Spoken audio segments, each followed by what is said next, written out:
중국으로 가는 제일 빠른 비행기로 변경하려고 해요. 얼른 바꿔주세요. 여기 한 중국인이 공항에서 다급히 비행기 티켓을 변경하려고 하고 있습니다. 중국인의 친구도 주변을 살피며 불안에 떨고 있는데요. 도대체 이들에게 무슨 일이 있었던 것일까요? 오늘은 중국의 한 커뮤니티에 올라간 내용을 바탕으로 여러분께 이야기를 들려드리도록 하겠습니다. 오늘의 이야기 시작하겠습니다. 아 참, 여러분의 구독과 좋아요는 폭염도 물러가게 합니다. 제게 시원한 바람 한번 쏴주세요. 안녕하세요, 여러분. 저는 중국 상해에 거주하고 있는 대학생 린화입니다. 오늘은 친구 메이와 함께 파리올림픽을 관람하러 갔다가 당한 수치를 여러분과 나누고자 합니다. 저희는 평소 스포츠를 좋아하고 여행도 좋아해서 같이 해외여행을 다니며 테니스나 탁구, 비치발리볼 등을 하며 추억을 쌓고 있어요. 그런 저희에게 이번 파리올림픽은 가지 않으면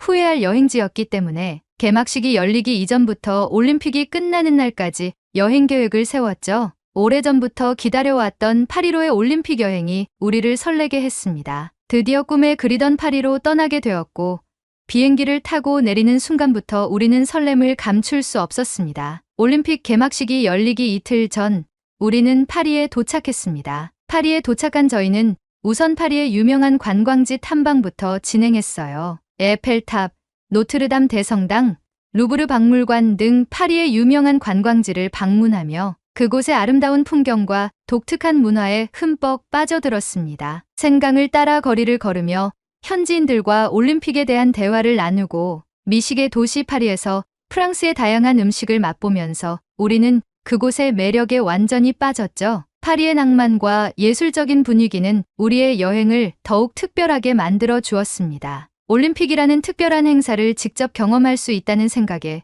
우리는 다가오는 개막식이 무척 기다려졌습니다. 마침내 올림픽 개막식 날이 다가왔습니다. 비가 내려 우중 개막식이 진행되긴 했지만 파리의 센강을 따라 펼쳐진 개막식 행사의 규모는 상상을 초월하였습니다. 각국 선수단이 유람선을 타고 입장하였고 센강을 사이에 두고 좌우의 내륙을 이은 수십 개의 다리와 센강의 강변에서는 다양한 문화 공연이 진행되며 보는 이들로 하여금 세계 최고의 축제임을 당당히 보여주었죠. 저와 메이는 이 특별한 순간을 함께하는 것만으로도 큰 감동을 받았고 앞으로의 파리올림픽을 어떻게 즐길지에 대한 고민이 커지기 시작했습니다. 우선 우리 중국이 올림픽에서는 항상 상위권을 차지하고 다양한 종목을 출전하기에 어떤 종목을 볼지에 대한 고민이 가장 컸습니다. 이번 중국 대표단은 코로나로 얼룩진 우리나라의 명예를 올림픽 종합순위 1위로 되찾겠다는 각오를 하며 출정을 했기 때문에 선수들의 노력이 수많은 종목에서 금빛을 발할 수 있을 것 같았죠. 하지만 현장에서 표를 구매하는 것은 대단히 어려운 일이었습니다. 이미 유명 종목들은 매진이 되었고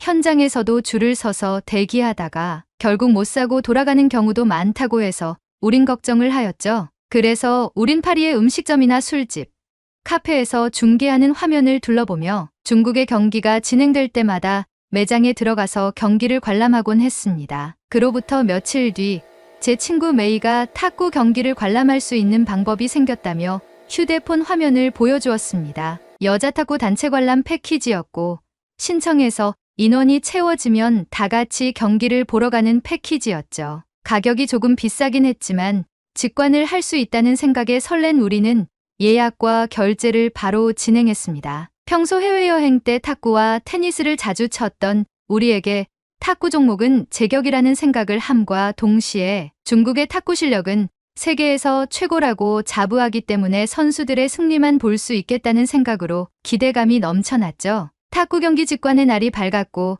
예약 문자에 따라 경기장 앞에 도착했을 때 우리는 다양한 국적의 사람들과 함께 단체 관람 입장을 위해 대기를 하였어요. 프랑스, 한국, 영국, 폴란드 등 같이 단체 관람을 하는 사람들끼리 이러저런 얘기를 나누었죠. 각국의 사람들은 중국인인 저희를 보며 중국이 탁구는 최강이잖아요. 중국이 이번 탁구도 금메달을 따겠네 라고 말하며 우리를 부러워하는 말들을 많이 건네주었습니다. 저와 제 친구는 그 말에 감사함을 드러내고 모두 좋은 경기로 관람했으면 좋겠다고 말했죠. 그렇게 우린 대기할 때부터 친해지게 되었고 인솔 가이드가 도착한 후 우린 경기장에 입장하였습니다. 외국인 친구들과 어울리며 탁구 경기를 보며 응원을 한 순간들은 아직도 잊을 수 없는 좋은 추억으로 남아있죠. 하지만 이 좋은 추억은 오래가지 못했습니다. 경기가 진행되고 각 나라의 선수들이 여러 탁구대에서 경기를 펼치고 있을 때마다 저희와 별개로 앞에 착석한 중국인 팬들 무리가 상대편을 향해 욕설과 인종차별적 발언을 하는 모습을 목격하게 되었죠. 깜둥이를 태워버려라. 한국이 나라냐? 미개한 민족이니 밟아버려라. 대만은 중국의 속국이다 기권해라. 저 코쟁이들의 코를 낮춰줘라. 등 그들의 무분별한 발언은 점점 도를 넘었고 저와 메이는 그 모습을 보고 부끄러움을 느꼈습니다. 그리고 그들은 많은 인원으로 상대 선수의 점수에는 야유를 보내고 우리나라 선수가 득점을 하면 짜요? 라고 힘을 합쳐 소리를 고래고래 질렀습니다. 물론 나라를 위해 응원하는 것은 옳은 일이지만 경기 중에 방해를 하기 위한 소리들과 말들은 문제가 있다고 저는 생각했습니다. 저는 그들의 행동을 지적하고 싶었지만 순간적으로 어떻게 대처해야 할지 몰라 당황했습니다. 그들의 목소리는 점점 커져갔고 결국 다른 관중들까지도 불쾌해하는 기색이 역력했습니다. 그 순간 같이 온 외국인 친구 중 영국 친구가 제게 말을 걸었습니다. 린, 중국인들이 뭐라고 소리를 지르는 거야? 뜻을 모르겠는데 계속 같은 단어가 들려서 말이야. 메이와 저는 눈빛으로 서로에게 어떻게 해야 할지 물었지만 아무런 대답도 떠오르지 않았고 그냥 중국 팀을 응원하는 소리다. 힘내라, 잘한다 등의 말들이야 라고 말했습니다. 그런데 우리를 더욱 당황스럽게 한 일이 생겼죠. 옆에 앉아있던 한국인인 지수라는 친구가 저희에게 물었어요. 짜요.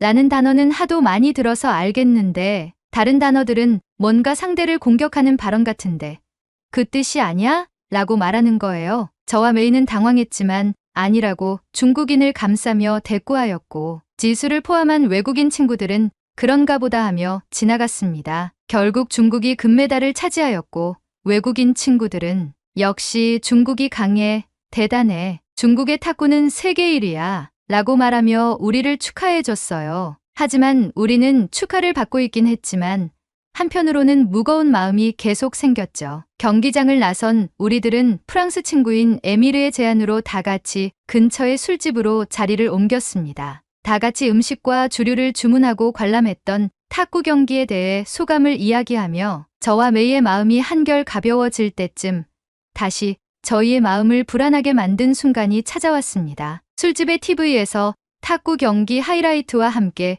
중국 팬들의 욕설 장면이 그대로 송출되고 있었죠. 저는 평정심을 찾기 위해 중국어니까 나만 알아듣겠지라고 생각하며 조용히 있었지만 마음 한구석에는 불안함이 가득했습니다. 외국인 친구들은 TV를 가리키며 와 린 메이, 너희 중국이 따끈한 소식으로 방영되고 있어. 축하해. 중국은 올림픽 강국이야. 정말 코로나로 고생했는데도 불구하고 세계 무대에서 선전하는 모습이 보기 좋다. 등 우리를 응원하였죠. 에미르는 자리에서 일어나서 큰 소리를 치며 저희를 가리켰고 에미르가 큰 소리로 소리친 프랑스어에 반응하듯 술집의 다른 테이블 손님들이 우리에게 박수를 쳐주었죠. 그 모습에 저는 아무도 이해 못했어. 아무 일 없을 거야. 지금 이 순간을 즐기자. 라고 생각하며 박수에 화답했습니다. 메이는 옆에서 불안한 건지 부끄러운 건지 제 팔을 내렸고 저는 메이를 향해 무시해 어차피 중국어는 알아듣지 못하잖아. 즐겨 메이라고 하며 기분을 풀어주었습니다. 그렇게 술자리가 마무리되고 친구들과 헤어진 후 숙소로 돌아와 잠이 들었습니다. 하지만 불행은 여기서 시작되었습니다. 파리의 도심을 걸으며 저와 메이는 카페에서 여유를 즐기기 위해 이동 중에 있었습니다. 그때 한 외국인이 우리를 향해 치노 라고 외치는 것이었죠. 우리는 중국을 치노라고 부르는 자체가 인종차별적인 말이라 우라가 치밀었지만 이미 해외여행을 하며 많이 겪어본 일이라 대수롭지 않게 똥밟았다 생각하며 넘어갔습니다. 그런데 그게 다가 아니었습니다. 메이와 카페에 도착하고 음료를 주문한 뒤 카페에 설치된 TV를 보고 있었습니다. 그런데 프랑스 언론에서 뉴스를 보도 중이었는데 내용이 충격적이었습니다. 전날 전 세계로 송출되었던 중국인들의 응원이 인종차별적 발언이라는 헤드라인을 걸고 중국에 대한 비판을 쏟아붓는 내용이었습니다. 프랑스어로 진행되는 뉴스임에도 이 내용을 알 수 있었던 건 영어로 번역된 자막이 뉴스와 함께 송출되고 있었기 때문이죠. 나중에 알게 된 사실이지만 경기장 안팎에서의 중국인들의 부적절한 행동이 곧바로 국제 언론의 주요 기사로 다뤄졌다고 하더라고요. 그들의 무책임한 발언은 국경을 넘어 큰 파장을 일으켰고 전 세계의 관심을 끌게 된 것이죠. 그 뉴스를 보며 저와 메이는 한동안 표정을 숨길 수 없었습니다. 갑자기 부끄러움과 모욕감이 제 몸과 마음을 지배하였고 저는 메이와 함께 카페를 벗어났습니다. 메이와 길을 걸으며 얘기했습니다. 어제 중국인들 때문에 우리가 같이 욕먹고 있는 기분이 들어. 맞아. 부끄러워서 고개를 들 수가 없어. 전 세계가 화합하는 장에서 저런 인종차별적인 얘기를 한다는 것 자체가 이해가 안 가. 어제 뭐라고 다그쳤어야 하는데 그러지 못해서 속상해. 린, 이미 지나간 일이야. 우리 여행 왔잖아? 개의치 말고 우리 쇼핑이나 가자. 파리는 패션이 유명하잖아. 메이의 권유에 얼른 좋지 않은 이 기분을 털어야겠다고 다짐을 하고 메이의 제안에 응했고 저와 메이는 유명한 쇼핑거리인 샹젤리제에서 쇼핑을 하러 갔습니다. 메이와 저는 한 가게에서 옷을 고르며 착장도 해보며 즐거운 시간을 보내고 있었는데 그때 매장 직원이 다가와 저희에게 말을 걸었습니다. 이 옷은 고가라서 조금 조심해 주셨으면 합니다. 라고 말하며 우리를 쏘아보는 듯 했습니다. 순간적으로 우리는 불편함을 느꼈고 마치 우리가 이 옷을 살 능력이 없다는 뜻으로 들렸습니다. 그 말을 듣고 우리는 다른 옷을 더 살펴볼 기분이 아니어서 곧바로 매장을 나왔어요. 그 순간 우리의 뒤에서 종업원이 낮은 목소리로 너희도 인종차별 당해봐라 라고 말하는 거예요. 순간 화가 치밀어 올랐지만 어제의 일들이 파리 전역에 퍼졌구나라는 생각이 들면서 우리 중국 민족이 어떻게 사람들의 시선에 영향을 미치는지 더욱 뼈저리게 느꼈습니다. 그 후로 저희는 파리를 돌아다니는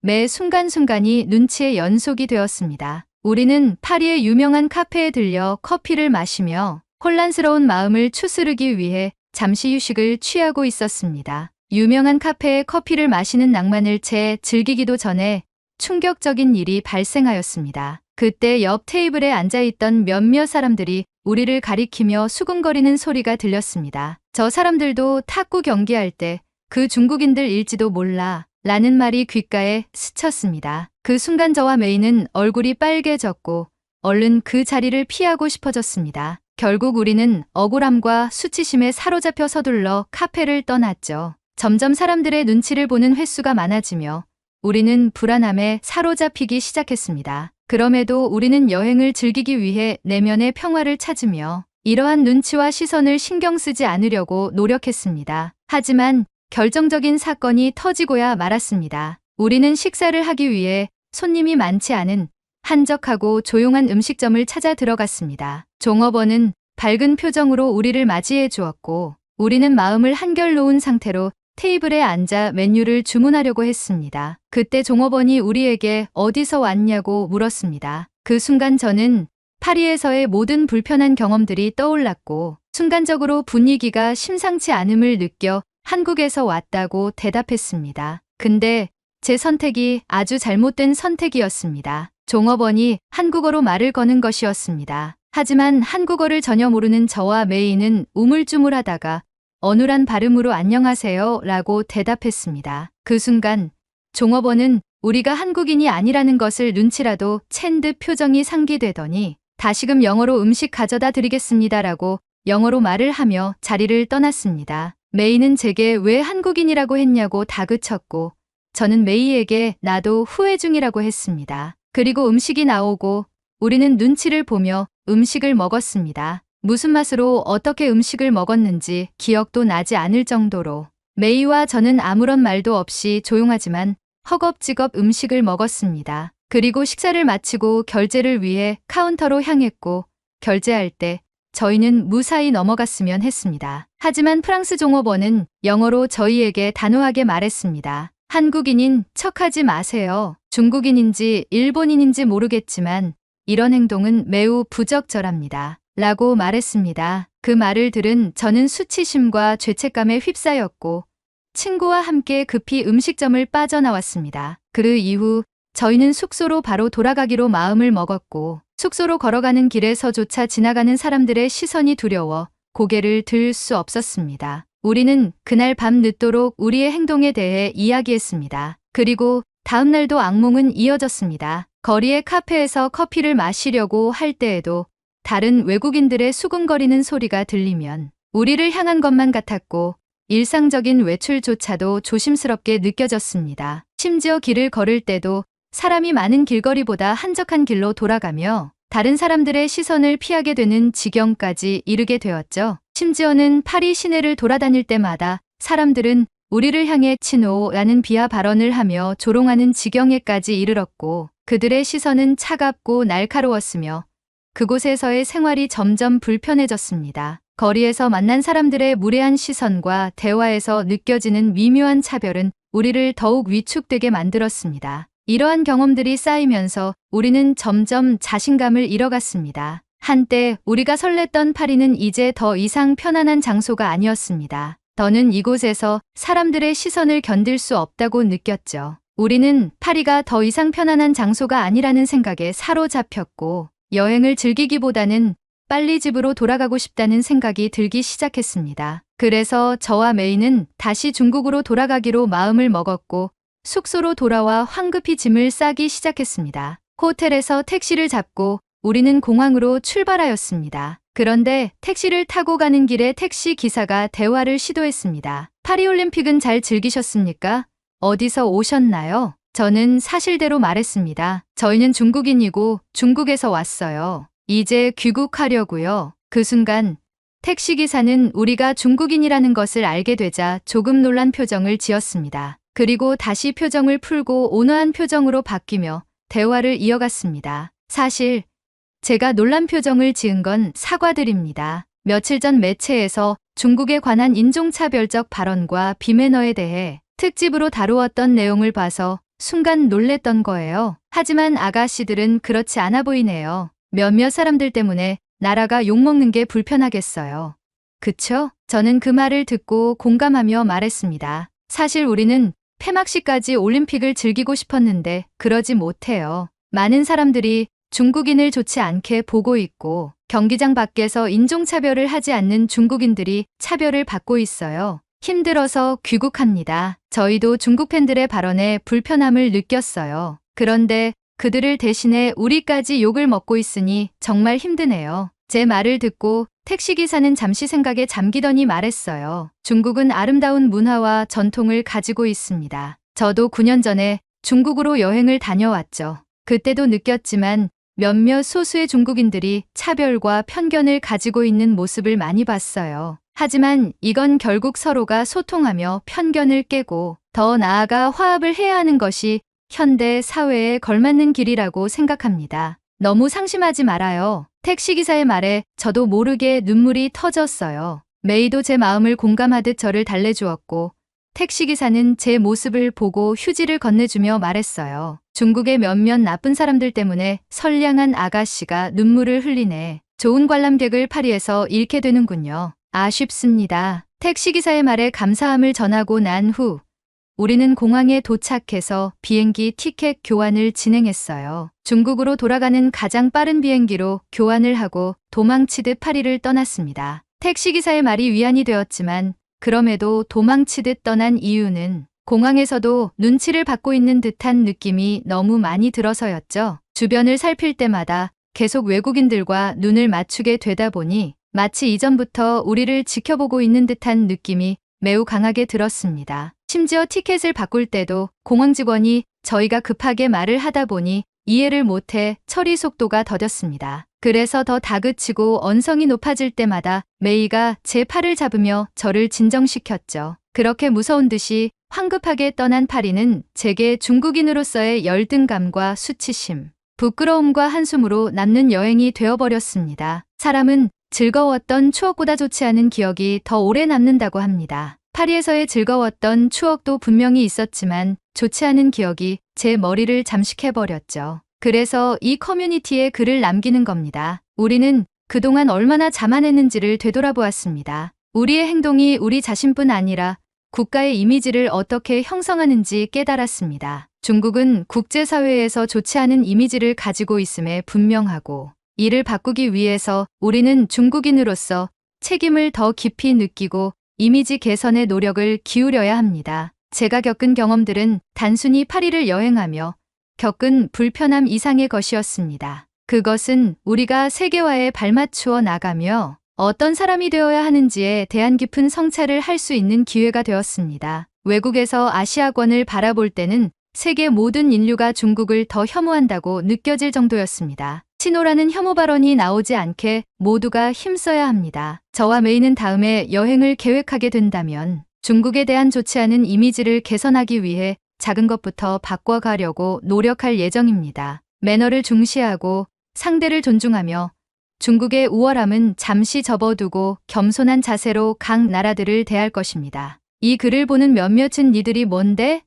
라고 생각하실 수 있겠죠. 하지만 여러분이 중국에 갇혀있지 않고 세상 밖을 여행하게 될 사람이라면 이 점을 간과해서는 안 됩니다. 여행에서는 이런 실수를 반복하지 않겠다는 다짐을 항상 하셔야 하며, 중국의 이미지 개선이 단시간에 회복되진 않겠지만 우리 중국 청년들이 앞장서서 이 문제를 해결해야 한다고 생각합니다. 우리는 더 나은 미래를 만들 수 있는 대중국인이고, 빠른 경제 성장에 발맞춰 더욱더 빠른 이미지 회복을 실현할 수 있는 잠재력을 가지고 있습니다. 여러분, 생각을 해보세요. 해외에서의 일정 동안 줄곧 불편한 시선을 피해야 하고, 이러한 상황에서 결국 비행기 표를 앞당겨 귀국하기로 결정한 우리들의 심경에는 얼마나 많은 불편함이 있었겠습니까? 중국이 우월하다고 생각했던 저의 사고방식은 이번 사건을 계기로 크게 변화했습니다. 오히려 한국의 이미지는 긍정적이고 중국의 이미지는 부정적인 현실을 깨달았습니다. 한국이 부러웠고 우리 중국도 해외에서 존중받는 국가가 되길 바라는 마음이 간절했습니다. 저는 귀국하는 비행기 안에서도 우리는 이번 여행이 남긴 교훈에 대해 깊이 생각하게 되었습니다. 이 경험은 단순한 여행 이상의 것이었습니다. 그것은 우리가 어떤 사람이 되어야 하는지, 그리고 중국인으로서 어떻게 행동해야 하는지를 가르쳐 주었습니다. 앞으로도 우리는 이러한 노력을 계속해 나갈 것입니다. 그리고 언젠가는 중국이 전 세계에서 존중받는 국가가 되기를 희망합니다. 우리는 우리 자신이 중국의 미래에 중요한 역할을 할 수 있다는 것을 여러분이 느꼈으면 하는 바람에 이렇게 장문의 글을 씁니다. 현실을 직시하세요. 우리는 할 수 있습니다. 오늘의 이야기는 여기까지입니다. 파리올림픽에서의 중국이 한 인종차별적인 발언에 충격이 심합니다. 나라가 부강하려면 겸손의 미덕을 갖추어야 한다고 생각하는 사람으로서 이 사연은 정말 안타깝습니다. 오늘의 이야기에 대한 생각을 여러분의 댓글로 남겨주세요. 그리고 오늘의 이야기가 마음에 드신다면 구독과 좋아요 한번 부탁드리겠습니다. 긴 이야기 끝까지 들어주셔서 감사합니다. 파리올림픽에서의 한국 대표팀, 그리고 4년 동안 피땀 흘린 전 세계 많은 선수들이 부상 없이 무사히 재기량을 펼치고 오길 기원하겠습니다. 시청해주셔서 감사합니다. 여러분, 혹시 대형 산불로 잿더미가 되어버린 도시를 직접 두 눈으로 본 적 있으신가요? 아마 여러분은 현 시기의 뉴스 화면 속에서 아니면 소셜미디어에서 흘러나오는 긴급 상황 속 장면들로 경험하고 있으시리라 짐작이 됩니다. 거대한 불길이 도시를 집어삼키는 광경은 그저 보고 있는 것만으로도 숨이 막히고 가슴이 먹먹해지죠. 제가 이 사연을 여러분께 보내는 이유는 단순히 뉴스를 본 경험 때문이 아닌 직접 그 현장을 찾아가 사람들과 부대끼며 느낀 로스앤젤레스의 산불에 관한 이야기이기 때문입니다. 바로 지금 제 이야기를 들려드릴게요. 안녕하세요. 저는 샌디에이고에 거주하고 있는 29살 사라 앤더슨입니다. 저는 지금 간호사 면허 시험을 준비하며 틈틈이 공부하고 있는 학생이에요. 사실 제 인생은 늘 사람들을 돕는 방향으로 흘러갔던 것 같아요. 대학교 때는 사회복지학을 전공하며 취약계층을 위한 정책과 복지 시스템에 대해 배웠고, 졸업 후에도 이 분야에서 일해왔어요. 하지만 한 가지 부족함을 느꼈습니다. 정책을 만들고 시스템을 운영하는 것도 중요하지만 현장에서 직접 사람들을 돕는 일은 또 다른 차원의 경험이겠다는 생각이 들었죠. 그래서 몇 년 전부터 간호사 면허를 준비하기 시작했어요. 그런데 며칠 전 저를 한순간에 움직이게 만든 일이 있었습니다. 바로 LA에서 발생한 대형 산불이었어요. 저는 샌디에이고에 살고 있음에도 불구하고 LA의 산불은 계속해서 TV와 인터넷 뉴스에서 보도되고 있었죠. LA 팰리세이드 지역의 산불이 커져가며 하늘을 붉게 물들이고 있었고 수많은 집과 상점이 불길에 휩싸여 사라지고 있는 모습이 계속해서 비춰졌습니다. 처음엔 산불이 워낙 잦은 지역이니까 곧 진화되겠지 라는 생각으로 별 느낌 없이 뉴스를 접하고 있었지만 제가 예상했던 것과 다르게 불길은 크게 확산되고 있었습니다. 센타에나 바람의 영향으로 걷잡을 수 없이 커지던 산불은 더 나아가 이튼 지역으로까지 확장되었고 현재 LA를 둘러싼 산이 모두 화마에 휩싸이며 도시를 위협하는 지경까지 이르렀죠. 도시로 날아드는 불씨에 주택들이 전소하는 상황도 뉴스로 접했습니다. 특히 몇몇 주민들이 피신하지 못하고 다친 채 구조를 기다리고 있다는 소식을 듣고선 더 이상 화면 속 사건으로만 느껴지지 않았습니다. 제가 가장 마음이 쓰였던 건 대피소 상황이었습니다. 산불로 집을 잃고 거리로 나온 사람들이 체육관 같은 임시 대피소에 몰려들고 있었죠. 인터뷰 화면 속의 한 여성은 울면서 이렇게 말했습니다. 전 가족과 여기에 갇혀 있어요. 구호물자는 부족하고 하루하루가 너무 힘들어요. 그리고 집이 전부 타버린 할머니는 근심이 가득한 표정으로 인터뷰를 하고 있었습니다. 오랫동안 살아온 집이 한순간에 불에 타버렸어요. 그런데 보험도 적용되지 않고 전 갈 곳을 잃어버리고 말았습니다. 이곳은 마치 지옥 같아요. 그녀의 절박한 목소리는 제게 말하는 것 같았어요. 지금 당신이 필요하다고요. 저는 컴퓨터 책상 위에 펼쳐져 있던 간호학 교재를 덮었습니다. 그리고 마음을 굳혔어요. 가자. 지금 내가 할 수 있는 걸 하러. 사실 저는 처음부터 LA에서 이렇게 많은 것을 느끼고 제보까지 하리라고는 상상도 하지 못했어요. 제가 LA로 향했던 첫날 제 목적은 단순했어요. 현장에서 필요한 손길이 조금이라도 되어보자는 거였죠. 샌디에이고에서 차로 몇 시간 거리였기에 큰 결심이 필요한 건 아니었어요. 그러나 그 거리와는 상관없이 가슴속엔 불안함이 있었습니다. 내가 과연 도움을 줄 수 있을까? 혹시 방해만 되는 건 아닐까? 이런 생각들이 머릿속을 떠나지 않았어요. 하지만 제 마음을 다잡아준 건 대학교 시절 저를 가르쳤던 한 교수님의 말씀이었습니다. 세상이 정말 힘들어질 때 사람들을 지탱하는 건 거창한 영웅이 아니야. 아주 작은 도움의 손길이 모여 세상을 회복시키는 거야. 이 말이 제 발걸음을 재촉하게 만들었죠. 샌디에이고에서 LA로 가는 동안 저는 뉴스 라디오를 계속 들었어요. 산불은 여전히 잡히지 않고 있었고 피해 지역은 점점 더 늘어나고 있었습니다. 정부는 왜 대책을 세우지 않는 거지? 라는 비난 섞인 목소리와 현장에서 봉사 중인 시민들 덕분에 우리가 버티고 있다는 희망의 목소리가 뒤섞여 나왔습니다. 저는 그 희망의 일부가 되고 싶었어요. 대피소에 도착했을 때 제 눈앞에 펼쳐진 광경은 뉴스에서 보던 것보다 훨씬 더 참혹했어요. 체육관 안에는 매트가 빽빽이 깔려 있었고 이재민들이 서로 의지하며 하루하루를 버티고 있었습니다. 어린아이를 안고 있는 젊은 엄마부터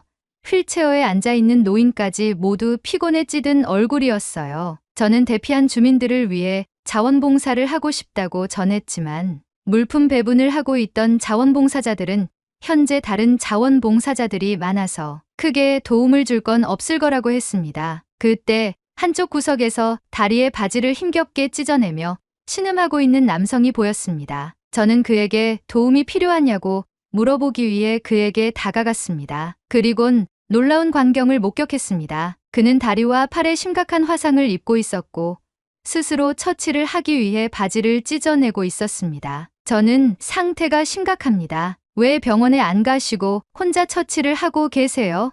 하고 물었습니다. 그러자 그는 찢어내던 바지를 바닥에 팽개치더니 대답했습니다. 병원에 병상이 꽉 차서 나 같은 사람들은 치료조차 해주지 않아요. 진통제만 주는 모습에 화가 나서 병원을 나왔습니다. 그 말을 듣는 순간 저는 가슴이 무너지는 것 같았어요. 병원이 감당할 수 없는 환자들이 많아졌다는 건 알고 있었지만 이렇게까지 절망적인 상황일 줄은 몰랐거든요. 내가 이 사람에게 뭘 해줄 수 있을까? 머릿속이 복잡하게 돌아가던 찰나 한 자원봉사자가 저와 환자를 유심히 살피더니 제게 다가와 말을 걸었습니다. 혹시 한인타운 들어보셨나요? 거기서 한인 의사분들이 임시 병상을 운영하고 계신다는데 혹시 도움이 될까 하고요. 그 말을 듣는 순간 저는 확신했습니다. 이 사람을 한인타운으로 데려가야 한다는 걸요. 저는 남성에게 한인타운으로 가자고 재촉했습니다. 남성은 그닥 내키지 않는지 괜찮다고 연거푸 거부하였지만 저는 남성의 화상 자국을 보며 자칫 피부가 썩거나 오염이 되어 더 안 좋아질 수 있다는 것을 강조하며 그를 타일렀습니다. 남성은 고민을 하다 결국 승낙하였고 저는 남성을 데리고 나와 제 차에 태웠습니다. 남성을 데리고 대피소를 나선 순간부터 모든 것이 긴박하게 느껴졌습니다. 한인타운까지는 차로 30분 정도 걸리는 거리였지만 도로는 산불로 인해 일부가 통제되어 돌아가야 했습니다. 불길이 아직 완전히 잡히지 않은 지역을 지날 때면 창문 밖으로 보이는 풍경이 마치 전쟁터 같았어요. 검게 타버린 건물들,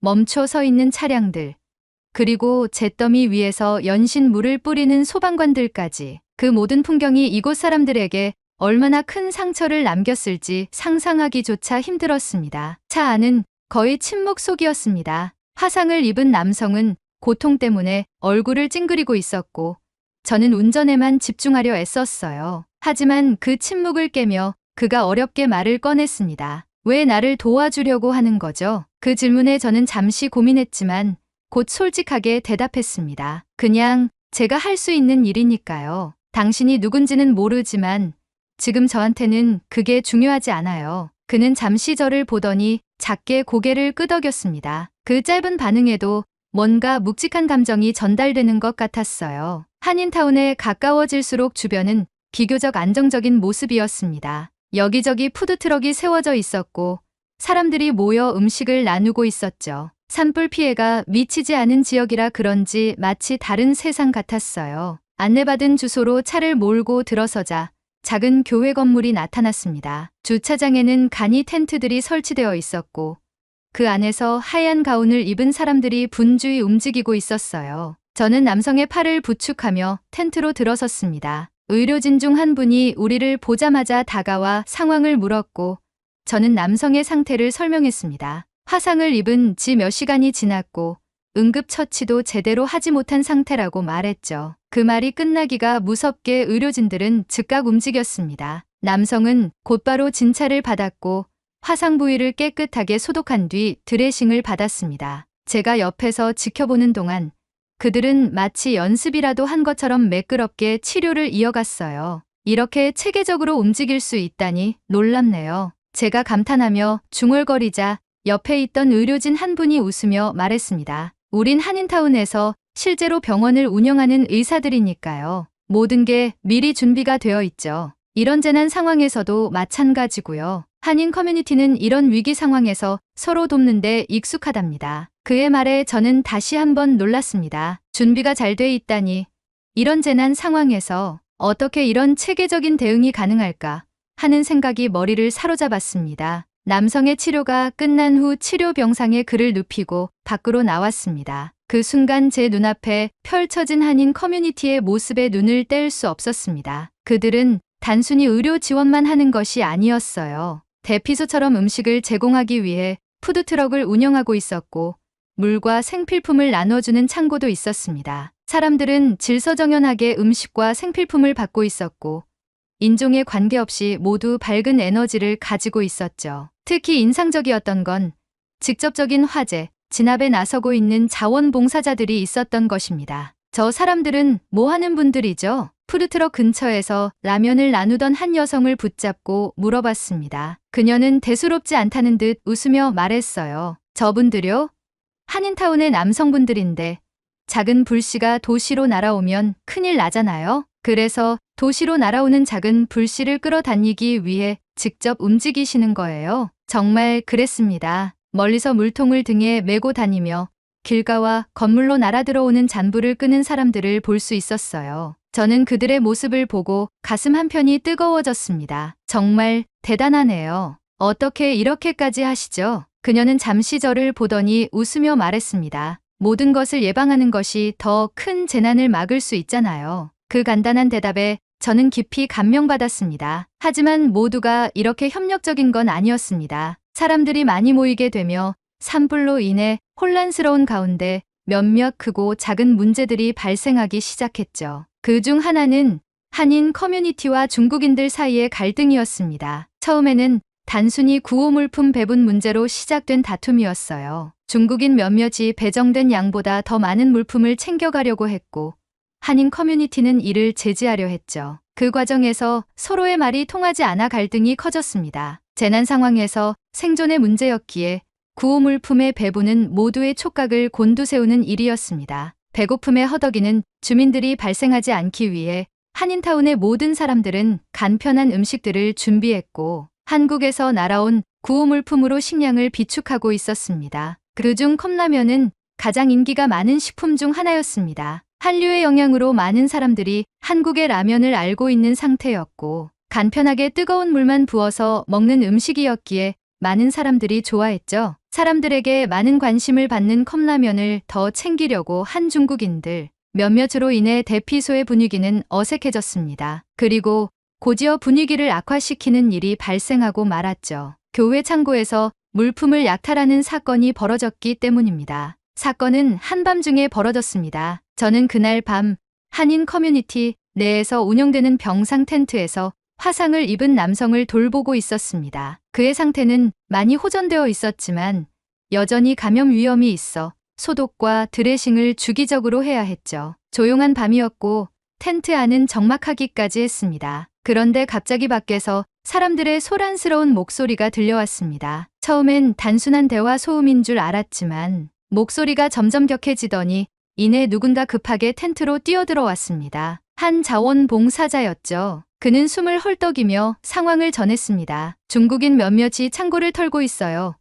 물품을 몰래 가져가려는 걸 주민들이 발견했어요. 순간 텐트 안에 있던 모두가 긴장했습니다. 저는 병상에 누워있던 남성의 상태를 살피며 그를 진정시켰습니다. 괜찮아요. 아무 일 없을 거예요. 하지만 제 목소리에도 떨림이 묻어났습니다. 밖으로 나가보니 이미 한인 커뮤니티 자원봉사자들과 대피소 주민들이 창고 앞에 몰려 있었습니다. 목격자들에 따르면 몇몇 중국인들이 몰래 창고에 들어와 식수와 음식을 챙겨갔다고 했습니다. 몇몇 중국인들이 다급하게 물품을 챙기려다 들킨 모양이었죠. 이 사실이 알려지자 대피소 주민들과 자원봉사자들 사이에서 분노의 목소리가 터져 나왔습니다. 이건 다 같이 쓰라고 가져온 거잖아요.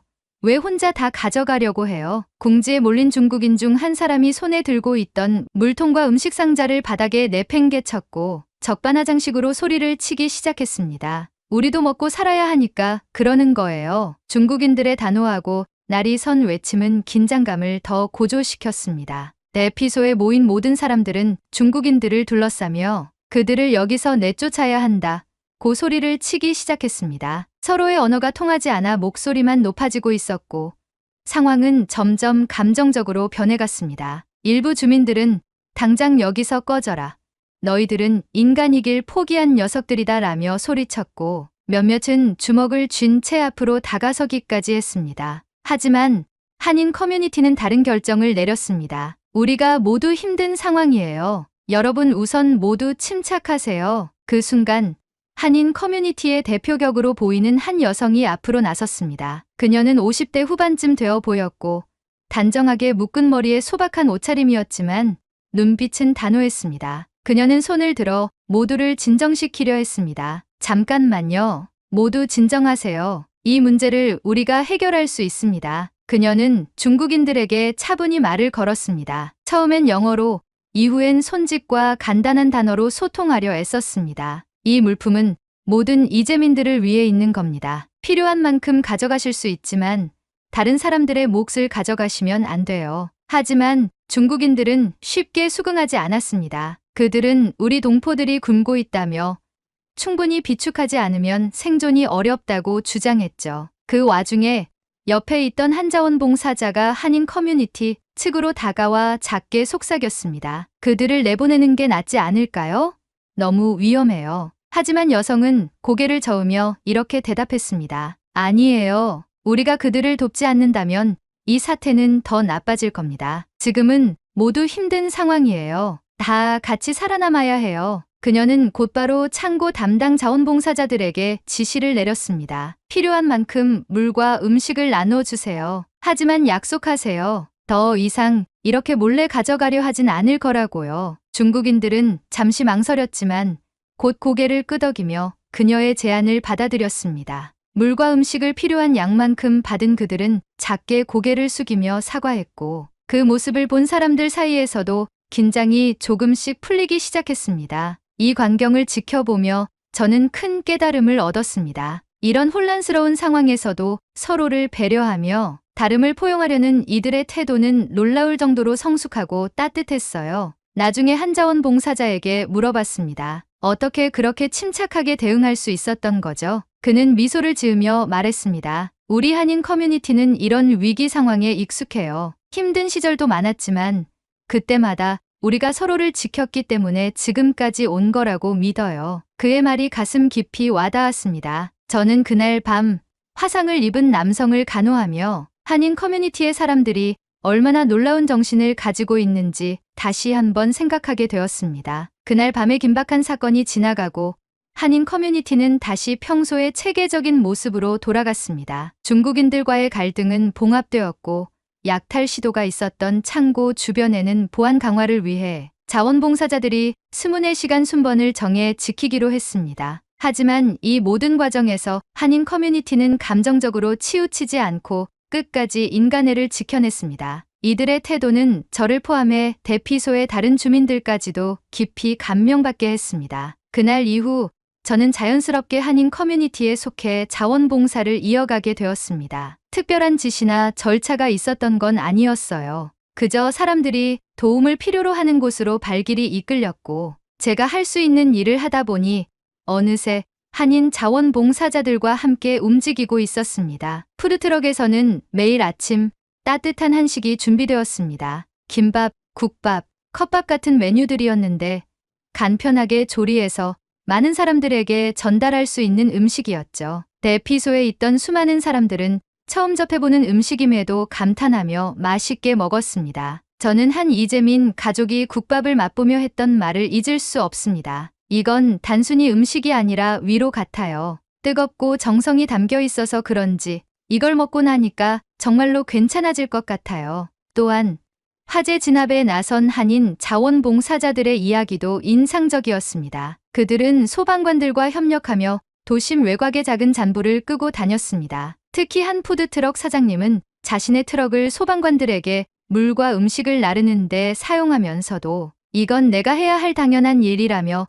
겸손하게 웃곤 했습니다. 이런 이타적인 태도는 대피소의 많은 사람들에게 깊은 인상을 남겼습니다. 한인 커뮤니티와 함께하며 저는 많은 것을 배웠습니다. 가장 크게 느낀 것은 진정한 연대란 서로 다른 배경과 문화 속에서도 이해하고 배려하려는 태도에서 나온다는 점이었습니다. 중국인들과의 갈등 이후에도 한인 커뮤니티는 이들을 적대시하지 않았습니다. 오히려 그들을 대피소의 중요한 구성원으로 받아들이며 함께 지낼 방법을 모색했죠. 한 번은 창고 약탈 사건 이후 한 자원봉사자와 대화를 나눈 적이 있습니다. 솔직히 화가 나지 않았나요?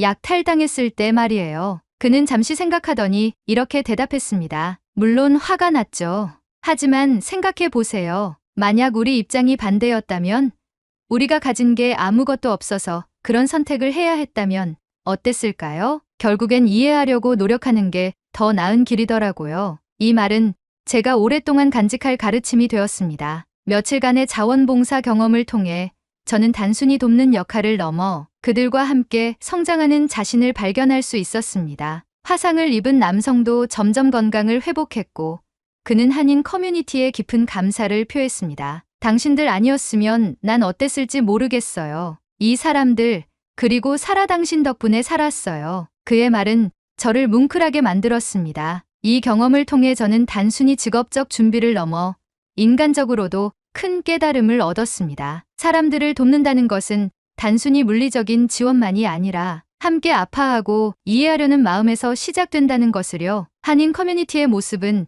제게 영원히 잊을 수 없는 기억으로 남을 것입니다. 그들은 단순히 위기 상황을 넘긴 것이 아니라 위기 속에서 어떻게 인간다운 태도를 지킬 수 있는지를 보여주었습니다. 그리고 그것이 바로 저를 비롯한 다른 사람들에게 큰 영감을 주었죠. LA 산불이 소강 상태에 들게 되면 저는 샌디에이고로 돌아가려고 합니다. 하지만 떠나면서도 이곳에서 배운 모든 것을 마음속에 간직할 것입니다. 한인 커뮤니티의 따뜻함, 그들의 연대, 그리고 재난 속에서도 희망을 잃지 않는 그들의 정신. 혹시 여러분도 이런 이야기를 들으며 무언가 느끼셨다면 한 가지 부탁드리고 싶어요. 우리가 가진 작은 여유와 정성을 이웃에게 나누는 일을 두려워하지 마세요. 그것이 바로 우리가 서로를 더 강하게 연결할 수 있는 방법이니까요. 저는 이제는 한 명의 간호사가 아닌 진정으로 사람을 이해하고 돕는 사람이 되고 싶다는 결심을 하며 이야기를 마치려 합니다. 감사합니다. 오늘의 사연은 여기까지입니다. LA에 번진 산불이 얼른 꺼지고 살기 좋은 삶의 터전으로 복구되길 진심으로 바라겠습니다. 여러분도 많은 응원 부탁드리겠습니다. 2025년 새해 복 많이 받으시고 가정의 평화가 항상 깃들길 진심으로 바라겠습니다. 겨울철 독감이 날이 갈수록 심해지고 있습니다. 이번 독감은 평소와 다르게 기간이 길고 목에 치명적인 독감이라고 합니다. 목 건강을 챙기는 것이 독감의 가장 좋은 예방법이라고 합니다. 마스크는 필수로 착용하시는 게 좋다고 하며 목을 마르게 하는 차나 커피는 조금 참고 충분한 물을 섭취하여 목을 항상 촉촉하게 유지해주는 것이 좋다고 해요. 여러분이 아프지 않고 항상 건강하길 진심으로 바랍니다. 오늘의 이야기가 마음에 드셨다면 좋아요 한 번씩 부탁드리겠습니다. 그리고 여러분의 댓글은 제게 큰 힘이 됩니다. 다음엔 더 좋은 사연으로 여러분을 찾아뵙겠습니다. 시청해주셔서 감사합니다.